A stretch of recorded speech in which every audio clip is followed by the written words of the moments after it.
The Galactic Council chamber had never seen anything like it. Representatives from 47 different species sat in stunned silence as Ambassador Park Si-jin of Earth concluded her presentation. 6 months had passed since humanity's first contact with the Vulcans, and the galaxy was still trying to understand what had happened. To summarize, Ambassador Park said calmly, Earth is prepared to share our warp drive improvements with any species that agrees to peaceful cooperation and technological exchange. High Counselor SciFiPrime of the Altarian Commonwealth leaned forward in his seat. Ambassador Park, your claims are difficult to believe. No species has ever improved Vulcan warp technology. Dr. Kim Sora, serving as Earth's scientific advisor, activated a holographic display. Honorable Counselor, we didn't improve Vulcan technology. We replaced it entirely. The display showed side-by-side comparisons of travel times across the galaxy. Human ships could now cross distances that took other species weeks to travel in just days. This is impossible, declared Senator Morkel of the Draconian Empire. Our scientists have been working on warp optimization for centuries. With respect, Dr. Kim replied, your scientists have been trying to perfect an inherently flawed approach. The Vulcan method of spatial manipulation is like trying to break down a door instead of finding the key.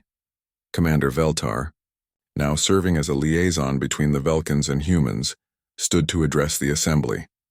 Honored council members, I have personally witnessed human warp technology. Their capabilities exceed our own by significant margins. How significant? Asked Counselor Yithtra of the Insectoid Collective.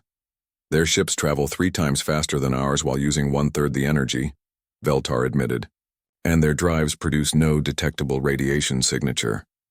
A murmur of shock rippled through the chamber. Stealth warp travel had been considered theoretically impossible. Furthermore, Dr. Kim continued, we have developed applications of warp field technology that extend far beyond transportation. She activated another display showing massive construction projects around Earth. Orbital manufacturing, platforms that use controlled gravity fields, planetary shield systems that deflect asteroid impacts, and transportation networks that can move cargo instantly across solar systems. Trade Representative Jang Mi-kyung stepped forward. Earth is prepared to share all of these technologies freely. We ask only for cultural exchange and peaceful cooperation in return. The offer sent shockwaves through the galactic political establishment. For millennia, technological superiority had been the basis of power in the galaxy. Species hoarded their advances jealously, using them to maintain dominance over others. Why would you share such valuable technology? Asked High Counselor SciFiPrime suspiciously. Ambassador Park smiled. Because isolation makes no sense when cooperation makes everyone stronger. Earth's scientists have already begun working with Vulcan researchers. Together we've made discoveries that neither species could have achieved alone. Dr. Yoon Hae-jin, attending via hologram from Earth, presented their latest breakthrough. By combining human warp theory with Vulcan crystalline matrix technology, we've developed quantum tunnel communication systems, real-time conversation across galactic distances. The implications were staggering. Instant communication would revolutionize trade, diplomacy, and scientific cooperation throughout the galaxy.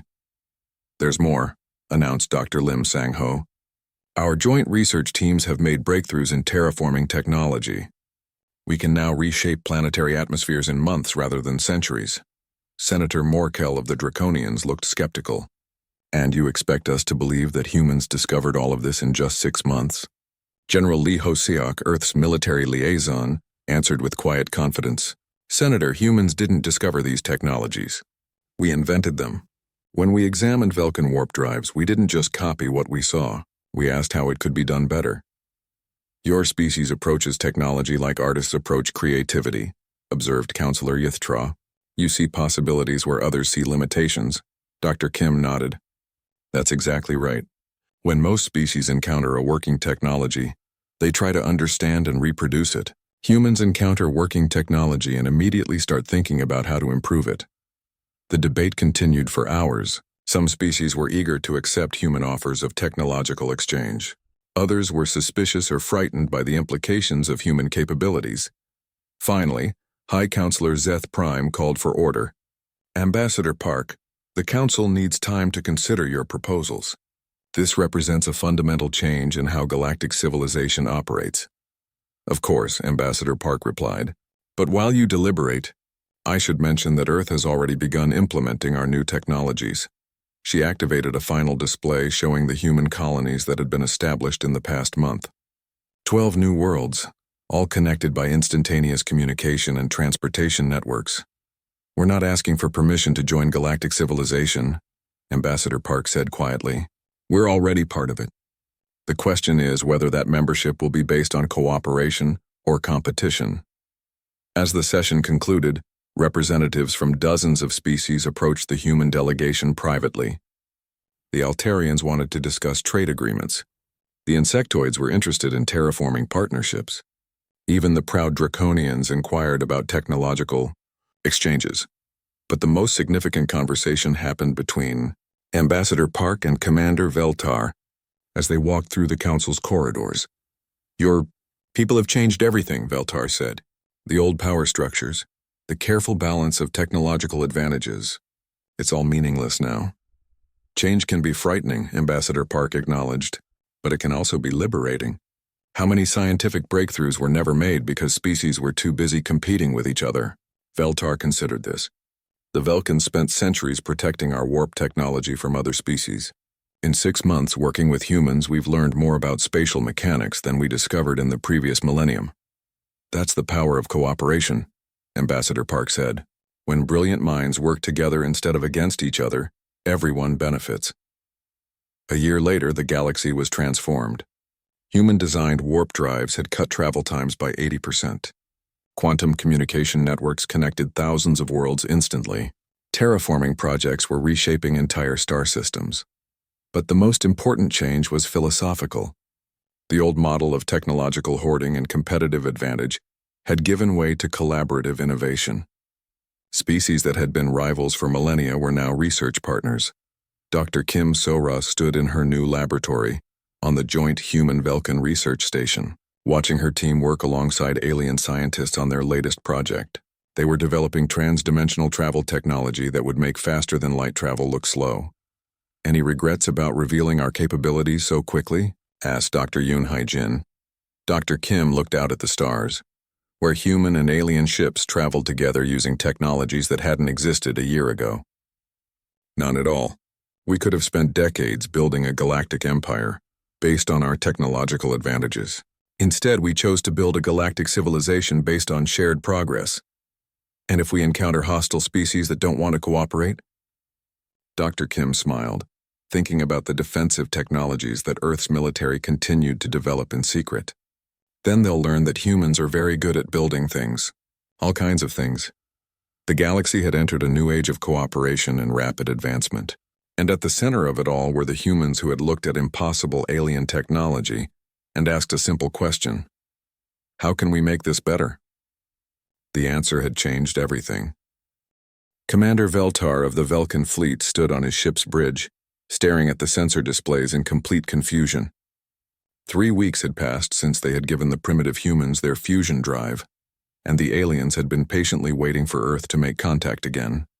Sir, called Science Officer Zekmal, I'm detecting an impossible energy signature approaching from the outer system. Explain impossible, Veltar demanded. It appears to be a warp drive, but the quantum resonance patterns are unlike anything in our databases. The efficiency readings they can't be correct. Veltar moved to the sensor station. What he saw made no sense. A ship was approaching Earth at velocities that exceeded even advanced Velkan military vessels. But the energy signature was completely wrong.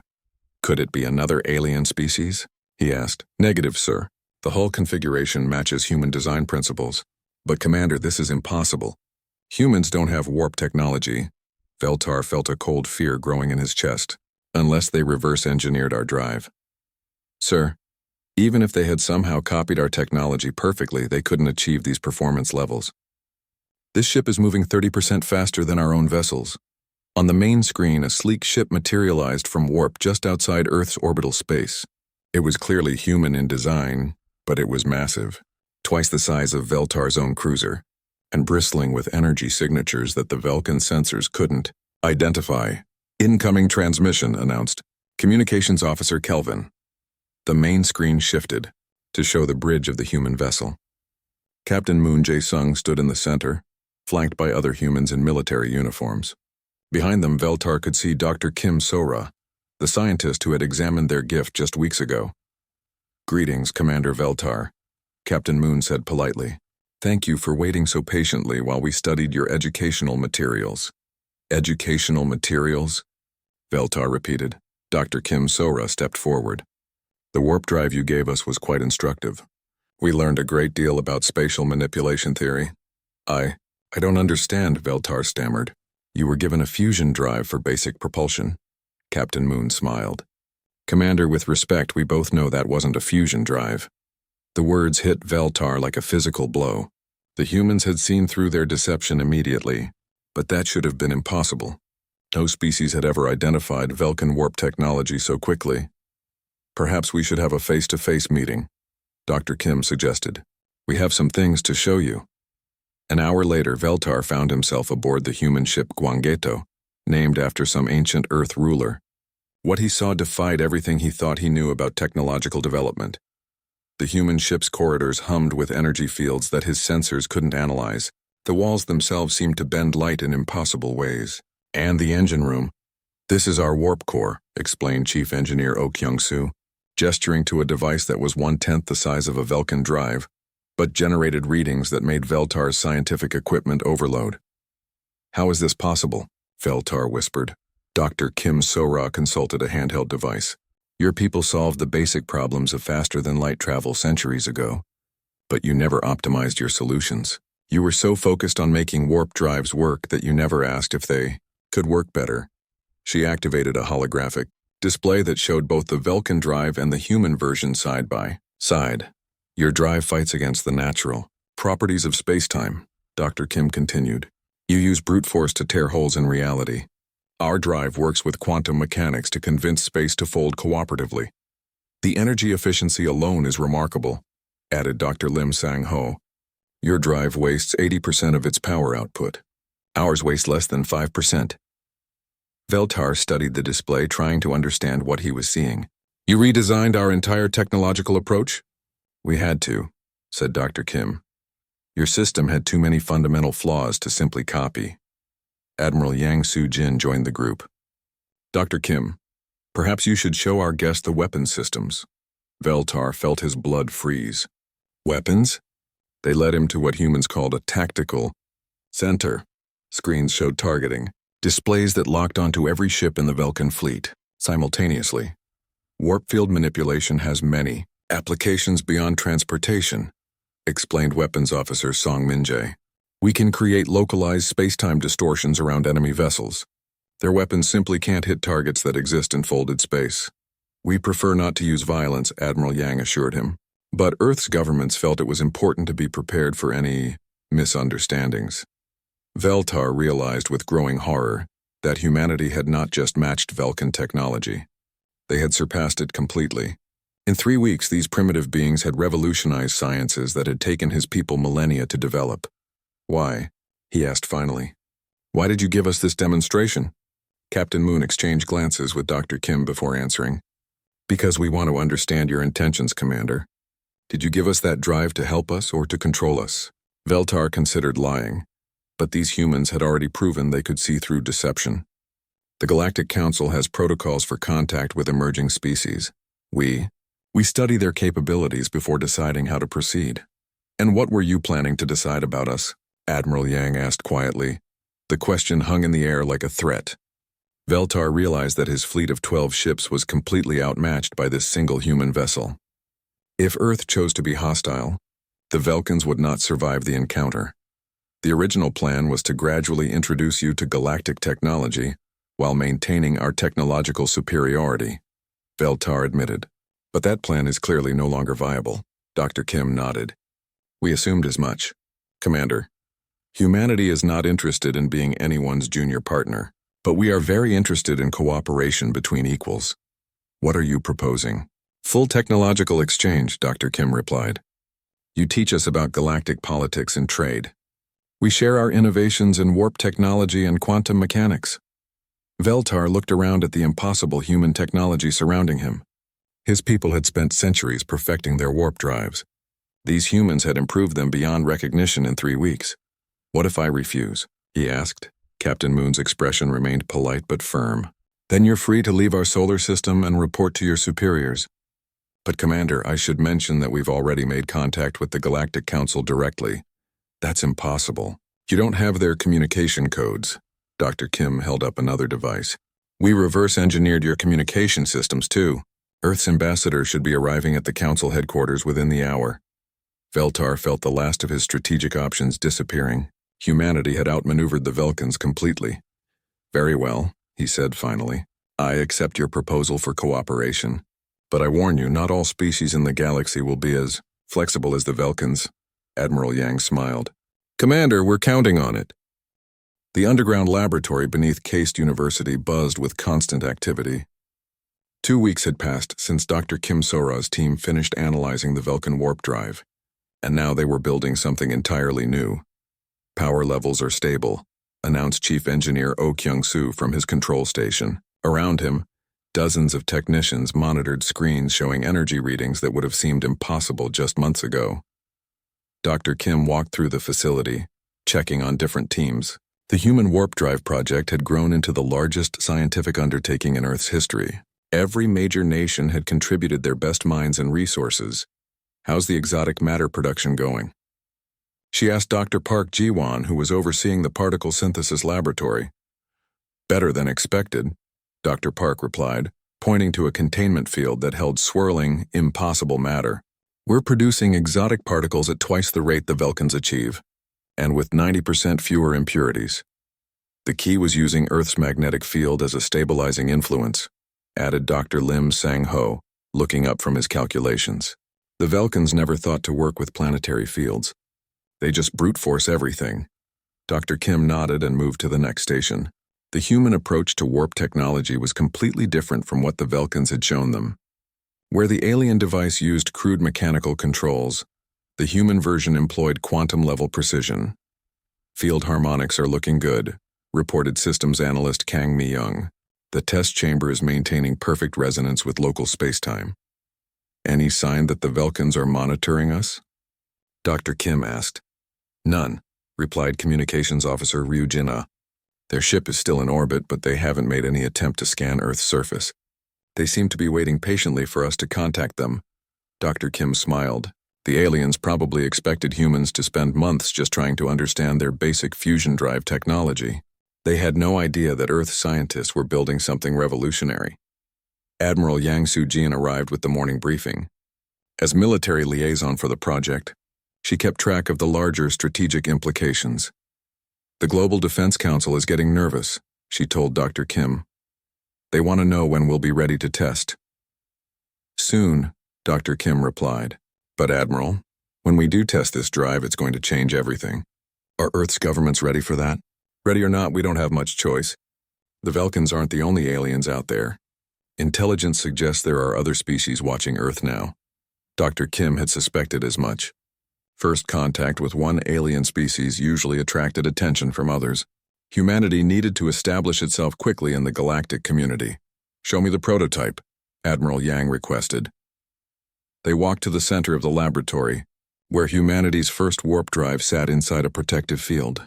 It was much smaller than the Velkan device, about the size of a refrigerator, but it contained technologies that the aliens had never imagined. "The core uses cascading quantum resonance instead of brute force spatial distortion," Dr. Kim explained. "We're not fighting against spacetime. We're asking it to cooperate, and it works. Computer simulations say yes, but we won't know for certain until we test it." Dr. Yoon Hai-jin approached with the latest calculations. "Dr. Kim, I've run the numbers again. Our drive should be able to achieve velocities that are 3 times faster than the Velkan system. More importantly," added Dr. Lim Sang-ho, "it uses 70% less energy and produces no detectable radiation signature." Admiral Yang raised an eyebrow. "No detectable signature?" "The Velkan drive tears holes in spacetime," Dr. Kim explained. "Anyone with sensors can detect that. Our drive creates harmonic waves that look like natural quantum fluctuations. So we'll be invisible? To conventional sensors, yes. The implications were enormous. If humans could travel faster than other species while remaining undetected, Earth would have a significant strategic advantage. When do we test? Admiral Yang asked. The prototype is ready now, said Chief Engineer Oh Kyung-soo. We just need final approval from the Safety Council. Dr. Kim had been waiting for this moment. I want to conduct the first test myself. Absolutely not, Admiral Yang replied immediately. You're too valuable to risk. Admiral, I designed this system. I understand it better than anyone else. If something goes wrong, I'm the most likely person to fix it. They argued for 20 minutes, but Dr. Kim eventually won. She would pilot the test ship personally, with a small crew of volunteers. The test ship Sejong was barely larger than a fighter jet. It contained the prototype warp drive, basic life support and communication equipment. Nothing else. All systems green, reported test controller Nam Hae-jin from the command center. Dr. Kim strapped herself into the pilot's seat. With her were engineer Song Min-jae and communications specialist Kim Dong-wook. All three had volunteered for what might be humanity's most dangerous experiment. Sejong, you are cleared for departure, came the voice from Mission Control. The small ship lifted smoothly from the underground launch bay and rose through a concealed shaft to the surface. Within minutes, they were in space above Earth. Beginning warp drive activation sequence, Dr. Kim announced. The human-built drive came online with none of the violent energy surges that characterized Vulcan technology. Instead, space around the ship began to bend in gentle, mathematical curves. Field generation at 50%, reported Song Min-jae. Quantum resonance locked, added Kim Dong-wook. Taking us to warp, Dr. Kim said, and activated the drive. The universe changed. Instead of the brutal transition that Vulcan ships experienced, the Sejong slipped into warp space like a fish entering water. Space folded around them in patterns that were almost beautiful. Speed? Dr. Kim asked. We're exceeding light speed by a factor of 15, Kim Dong-wook replied, his voice filled with wonder. And the ride is perfectly smooth. They traveled to the outer edge of the solar system in 20 minutes. The same journey would have taken a Vulcan ship over an hour. Mission Control, this is Sejong, Dr. Kim transmitted. The drive is performing beyond all expectations. We're returning to Earth now. The trip home took 18 minutes. As they dropped out of warp near Earth, Dr. Kim felt a deep satisfaction. Humans had not just copied alien technology, they had revolutionized it. Dr. Kim, came Admiral Yang's voice over the radio. How do you feel about having just made the fastest trip in human history? Dr. Kim looked at Earth growing larger on her screen, then at the drive readings that showed their system had used a fraction of the energy a Vulcan ship would have required. I feel like we're ready to surprise some aliens, she replied. The Seoul Aerospace Research Facility had never been so busy. Dr. Kim So-ra arrived at dawn to find her laboratory already full of activity. 3 days had passed since the Horizon returned to Earth, and word about the alien device had spread through the scientific community. Status report, Dr. Kim said as she entered the main lab. Engineer Park Min-ho looked up from his workstation. We've completed the external scans. The device has 17 major components, but they're connected in ways that don't make sense for a fusion drive. Show me, Dr. Kim said. The holographic display showed the alien device floating in the center of the room. Park Min-ho pointed to different sections as he spoke. These crystal matrices here should be fuel injectors for a fusion system, but they're actually generating quantum fields. And this section that looks like a reaction chamber? It's actually folding space.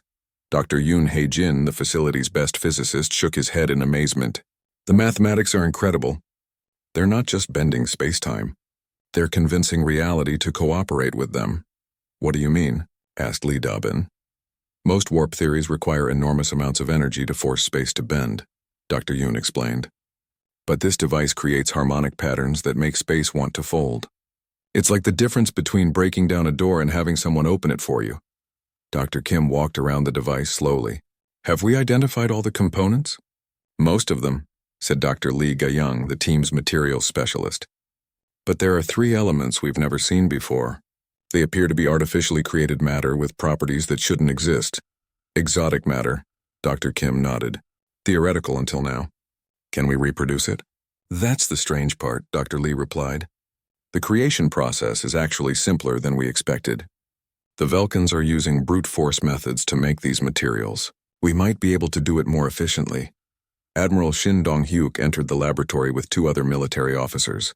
He had been overseeing the security aspects of the project. Doctor, we need to know if this device poses any threat to Earth. Not directly, Dr. Kim assured him. But Admiral, this changes everything. The Velkans didn't give us a simple engine. They gave us the key to faster-than-light travel.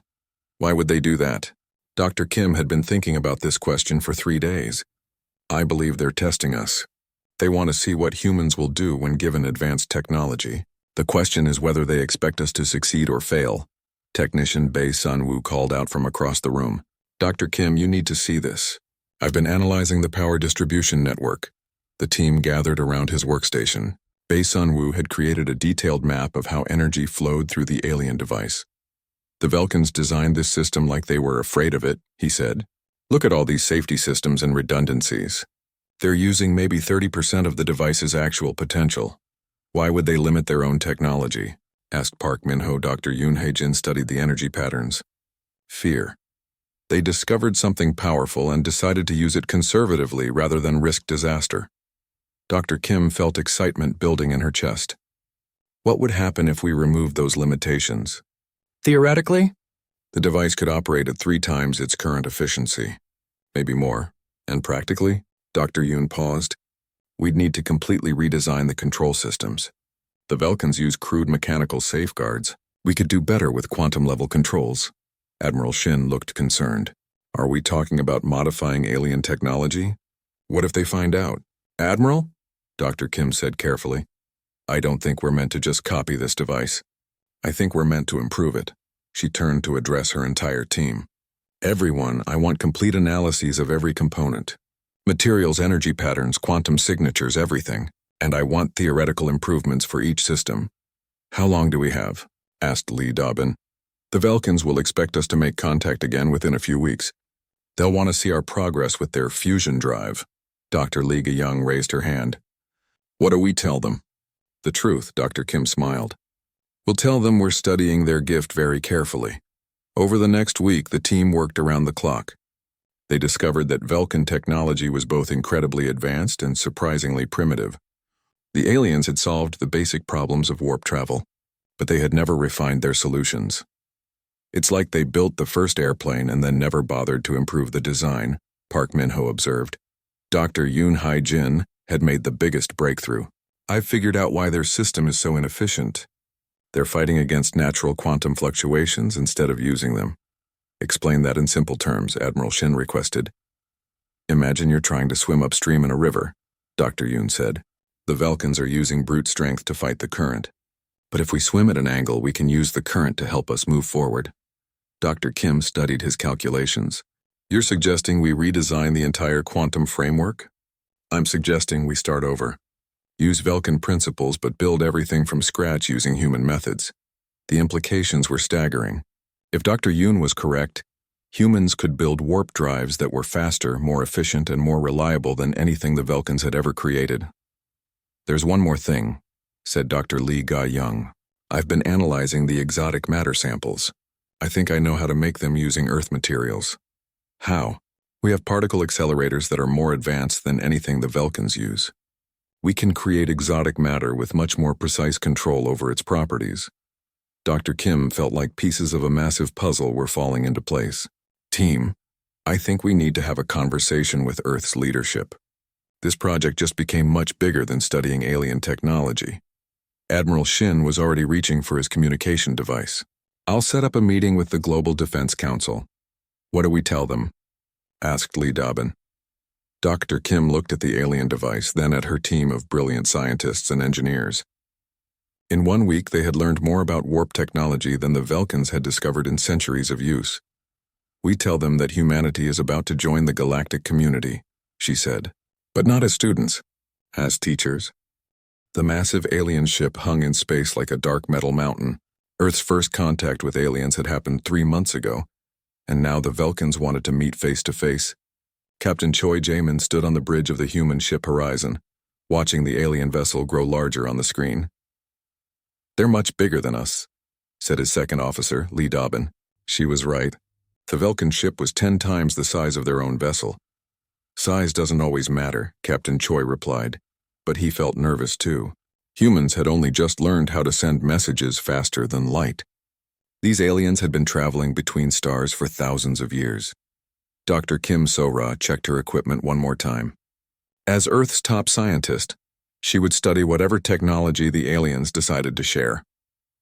The Velkins had already promised to give humans a new type of engine.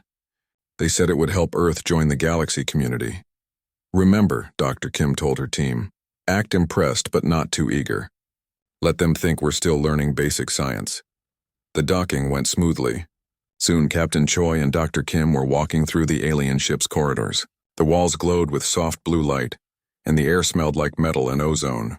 Their guide was Ambassador Taeho, a tall Velkin with gray skin and large black eyes.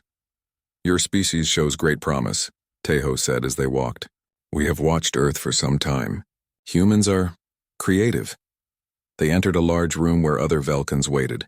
In the center sat a device about the size of a car engine. It was smooth and silver, with glowing crystals embedded in its surface.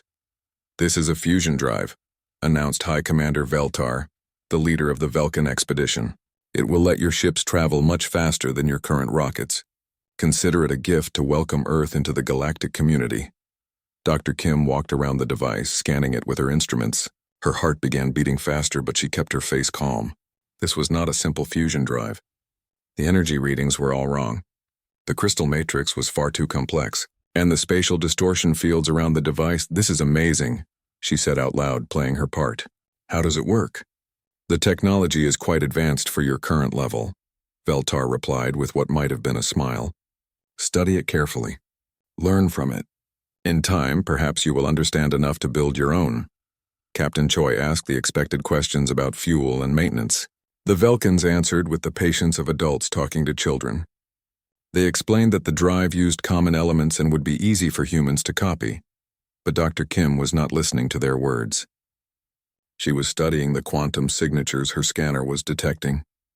This device was bending space around itself. It was creating tiny wormholes in the fabric of reality. This was not fusion technology at all. This was a warp drive. The Velkins were lying. They had given humans one of their most advanced technologies, but they were pretending it was something simple. Why would they do that? Dr. Kim thought fast. If the aliens were hiding the true nature of this gift, they probably wanted to see what humans would do with it. Maybe they were testing human intelligence. Or maybe they were planning something worse. She caught Captain Choi's eye and gave him a tiny nod. He understood immediately. They would play along with the deception. Thank you for this wonderful gift, Captain Choi said formally.